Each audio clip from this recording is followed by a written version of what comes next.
નમસ્કાર વિદ્યાર્થી મિત્રો, શ્રી જ્ઞાનજ્યોત વિદ્યાલયના આ ડિજિટલ પ્લેટફોર્મ ઉપર આપ સૌનું હાર્દિક સ્વાગત છે. આજે આપણે ધોરણ 5નો વિષય ઇંગ્લિશ એમનું યુનિટ પહેલું ભણીશું. આપણું પહેલું યુનિટ જેનું નામ છે 1 2 3.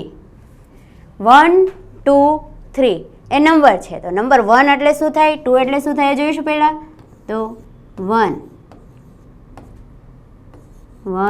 એટલે 1, જેને આપણે અંકમાં 1 લખીએ.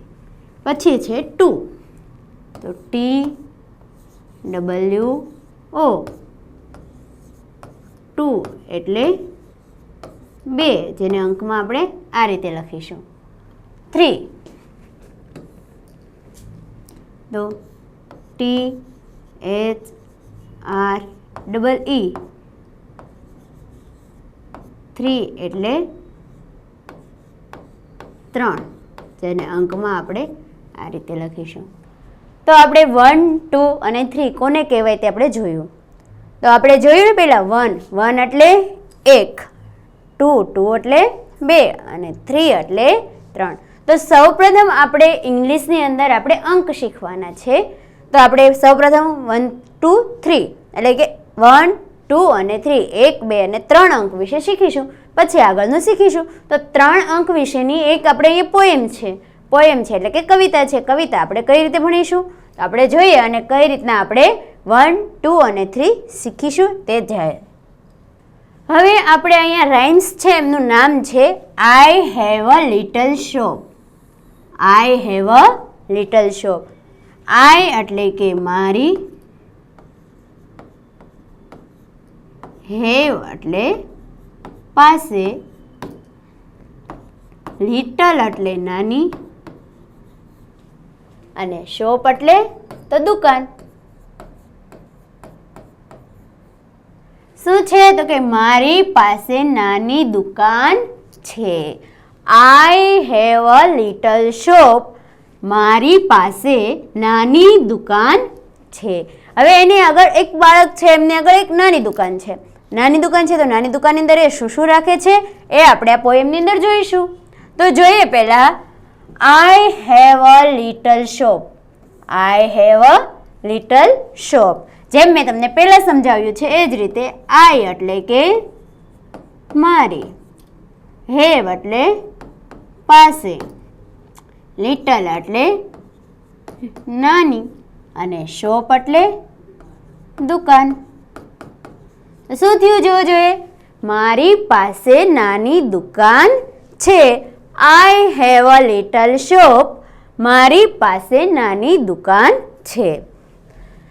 These are all the things I stock. These are all the things I stock. These તો એ સૌ પ્રથમ તમારે જાણવું જોઈએ કે these કોને કહેવાય. these એટલે આ થાય, પણ જ્યારે બહુવચન હોય ત્યારે. તો એક વચનમાં આને શું કહેવાય તો અહીં આપણે જોઈએ કે ધીસ, THIS, ધીસ એટલે આ એ છે તે એક વચનમાં વપરાય છે. તો એક વચનમાં ધીસ એટલે આ થાય, પણ આ ધીસ એટલે તો THESE, ધીસ એટલે પણ આ જ થાય, પરંતુ આ શબ્દ છે તે બહુવચનમાં વપરાય છે. બહુવચન એટલે અને એક વચન એટલે શું તો એક વચન એટલે કે જ્યારે એક જ વ્યક્તિ માટે જે શબ્દનો ઉપયોગ થતો હોય એને એક વચન કહેવાય. જ્યારે બહુવચન કોને કહેવાય તો કે 2 કરતાં વધારે, પછી એક કોઈ પણ હોય, 2 કરતાં વધારે સંખ્યા ઉપર જ્યારે વસ્તુનો ઉપયોગ થતો હોય તો એક શબ્દનો ઉપયોગ થતો હોય તમને ધીસ આગળ લાગે. એ જ રીતે આ જે શોપકીપર છે, શોપકીપર એટલે કે દુકાનદાર. શોપકીપર એટલે શું થાય, શોપ એટલે શું થાય તો કે દુકાનદાર.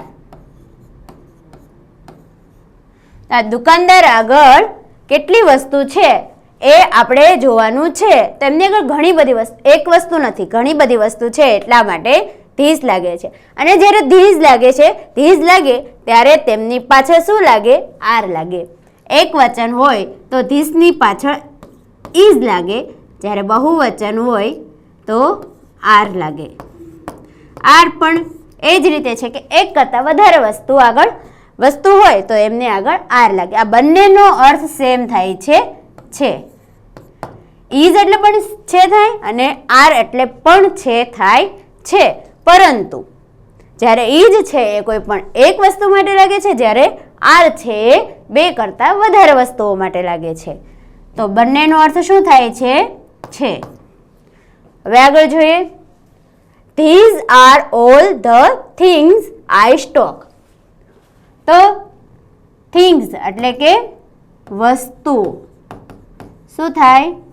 વસ્તુઓ. સ્ટોક એટલે કે સંગ્રહ કરેલો. સંગ્રહ. તો શું છે? તો કે these એટલે કે આ. these એટલે શું થયું? આ. આર એટલે છે. જો આપણે અહીંયા જોઈ ગયા છે ને, આર એટલે છે થાય, these એટલે આ થાય. ઓલ એટલે કે બધા. ઓલ એટલે શું થાય? તો કે બધા. તો જોજો, આ છે બધા વસ્તુ સંગ્રહ, મતલબ આ બધી વસ્તુઓનો સંગ્રહ છે તે મારી આગળ છે. સરખું વાક્ય રચના આપણે બનાવી નાખીએ તો શું થાય? તો કે મારી આગળ બધી વસ્તુઓનો સંગ્રહ છે. હવે કઈ કઈ વસ્તુઓનો સંગ્રહ છે એ આપણે જોઈએ. તો સૌ પ્રથમ અહીંયા આપણને આપ્યું છે બુક્સ. શું આપ્યું છે? બુક્સ આપ્યું છે. જો વિદ્યાર્થી મિત્રો, અહીંયા આપણને નીચે અહીંયા ક્લૂઝ આપેલા છે. અહીંયા અલગ અલગ સ્પેલિંગ આપ્યા છે. એ સ્પેલિંગ છે આ પિક્ચર્સની અંદર આપણે લેવાના છે. પિક્ચર્સ આપ્યા છે, એમના સ્પેલિંગ અહીંયા છે, પણ આપણે ગોતીને લેવાના છે. તો સૌ પ્રથમ અહીંયા શું આપ્યું છે? બુક્સ આપી છે. તો એ બુક્સ અહીંયા ક્યાં છે? જોવો જોઈએ. તો બુક્સ ક્યાં છે? અહીંયા. બુક્સ ક્યાં છે? અહીંયા. તો હવે એ બુક્સ આપણે ઉપર લખીશું. તો અહીંયા જોવો જોઈએ. આ શું છે? બુક્સ છે. અહીંયા લખીશું બુક્સ. Books and. એન્ડ એટલે શું થાય? તો કે અને. હવે આ શું આપ્યું છે જોવો જોઈએ મિત્રો. તો આ છે એક ચિત્ર છે. ચિત્રને ઇંગ્લિશમાં શું કહેવાય? તો કે પિક્ચર કહેવાય. શું કહેવાય? પિક્ચર. તો જો પિક્ચરનો પેલા સ્પેલિંગ આપણે નીચે ગોતો જોશે ને, તો આપણે ગોતી લઈએ. ક્યાં આપ્યું છે? તો અહીંયા આપ્યું છે ને. તો આપણે આ છે પિક્ચર. તો પિક્ચરનો સ્પેલિંગ પણ ઉપર લખવો જોઈશે. લખીશું. આ છે picture.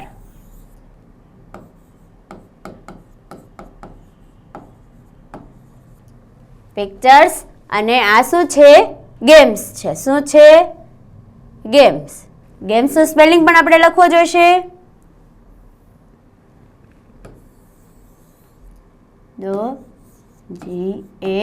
GAMES.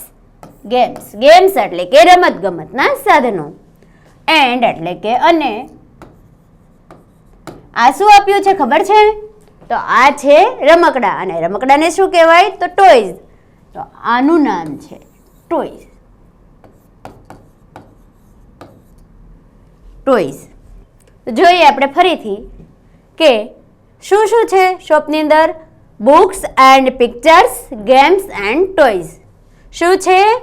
Books and pictures. Books એટલે કે પુસ્તક અને પિક્ચર એટલે કે ચિત્રો. પુસ્તકો અને ચિત્રો. આ છે ગેમ્સ. ગેમ્સ એટલે કે રમત ગમતના સાધનો.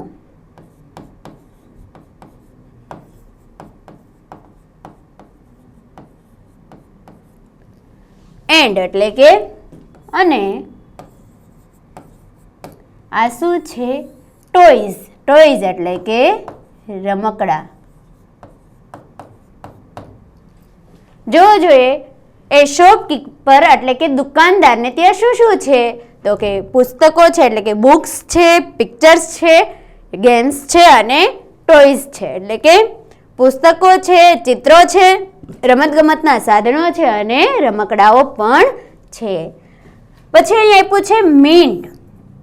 મિન્ટ એટલે શું થાય? મિન્ટ એટલે કે ને માટે. શું થાય? તો કે ને માટે. હવે કોના માટે છે એ જોવાનું છે, પણ મિન્ટનો અર્થ શું થાય? તો કે ને માટે થાય છે. તો કોના માટે છે? તો ફોર. કોના માટે છે? લિટલ. લિટલ એટલે કે નાના. નાનાઓ માટે છે. નાનાઓ માટે શું છે? કોણ છે નાના? કોનું ચિત્ર આપ્યું છે? તો કે ગર્લ્સ. એન્ડ એટલે અને આ કોણ છે? છોકરાઓ એટલે કે બોયઝ. જોઈએ meant for little girls and boys. શું છે? Meant for little girls and boys. Girls એટલે થાય છોકરીઓ. શું થાય? છોકરીઓ. અને બોયઝ એટલે છોકરાઓ. તો જોઈએ આપણે. મિન્ટ એટલે કે ને માટે, લિટલ એટલે કે નાના. નાના છોકરાઓ અને છોકરીઓ માટે છે. Meant for little girls and boys. નાના છોકરાઓ અને છોકરીઓ માટે છે. આ શું નાના છોકરા અને છોકરીઓ માટે છે ખબર છે? તો books, pictures, games and toy. પુસ્તકો, ચિત્રો, રમતગમતના સાધનો અને રમકડાઓ તે નાના બાળકો એટલે કે છોકરાઓ અને છોકરીઓને માટે છે. સમજાણું? જો I have a little shop. These are all the things stock. Books and pictures, games and toy, meant for little girls and boy. સમજાણું? I have a little shop. મારી પાસે નાની દુકાન છે. These are all the things I stock. These are all the things I stock એટલે કે મારી પાસે આ બધી વસ્તુઓનો સ્ટોક છે, આ બધી વસ્તુઓનો સંગ્રહ છે. તો કઈ કઈ વસ્તુનો સંગ્રહ છે? તો એ કઈ છે? Books and pictures, games and toys, meant for little girls and boys. એટલે કે પુસ્તકો છે, ચિત્રો છે, રમતગમતના સાધનો અને રમકડાઓ પણ છે. પણ કોના માટે છે? તો છોકરાઓ અને છોકરીઓ માટે છે. તો હવે આપણે અહીં આ ડિજિટલ તાસને વિરામ આપીશું. ફરી પાછા કાલે આ ડિજિટલ તાસની અંદર આપણે મળીશું.